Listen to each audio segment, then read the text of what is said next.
আসলে আমি একটা কথা বলছি, আমরা আগামী 15ই নভেম্বর কিভাবে যাবো, শাপলা চত্বরে যাওয়ার সময় আমরা যখন ঘুরছিলাম, হেঁটে হেঁটে স্টিডিয়া ভিজে তারপরে হেঁটে গিয়েছিলাম, এতগুলি মানুষকে গাড়ি দেওয়া সম্ভব হয়নি। আমরা 15 তারিখে কি নিজেদের পক্ষ থেকে স্বতঃস্ফূর্ত ভাবে যেতে আমরা রাজি আছি? আপনাদের জন্য এত গাড়ি ব্যবস্থা রাখবে, আমরা স্বতঃস্ফূর্ত ভাবে নবীর প্রেমে প্রত্যেকে সময় মতো সকাল থেকে রওনা দিব, পারবো তো ইনশাআল্লাহ? আর এই জন্য আমাদের এই প্রোগ্রামটা সেখানে সারা বিশ্ব থেকে ওলামায়ে কেরামদেরকে দাওয়াত করে আনা হচ্ছে। এতে আলহামদুলিল্লাহ আমাদের ওনাদের মেহমানদারি হিসাবে প্লেন ভাড়া অনেক টাকায় প্রয়োজন। এই সংগঠনটা কাজ করতে আমাদের 1 কোটি টাকা বাজেট করা, প্রায় 50 লক্ষ টাকা শুধু বাহিরের মেহমানদের বিমান খরচ। তা আমরা স্বতঃস্ফূর্ত ভাবে প্রত্যেকে বিসমিল্লাহ করে একটু পকেটে হাত দেই।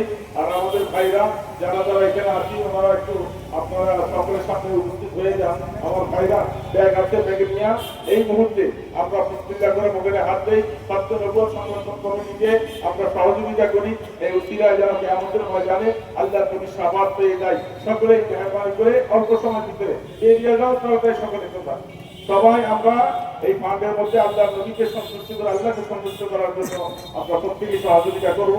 আল্লাহ আমাদের সকলকে ছাত্র নবুয়ত সংরক্ষণ কমিটিকে সহযোগিতা করে এটাকে সরাসরি বাস্তবায়ন করার তৌফিক দান করেন।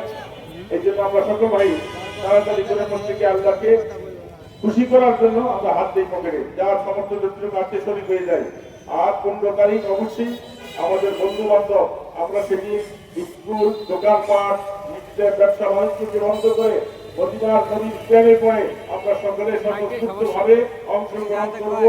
আপনাদের সকলের প্রতি আমার এই দাবি, আল্লাহ আমাদের সকলকে তৌফিক দান করেন।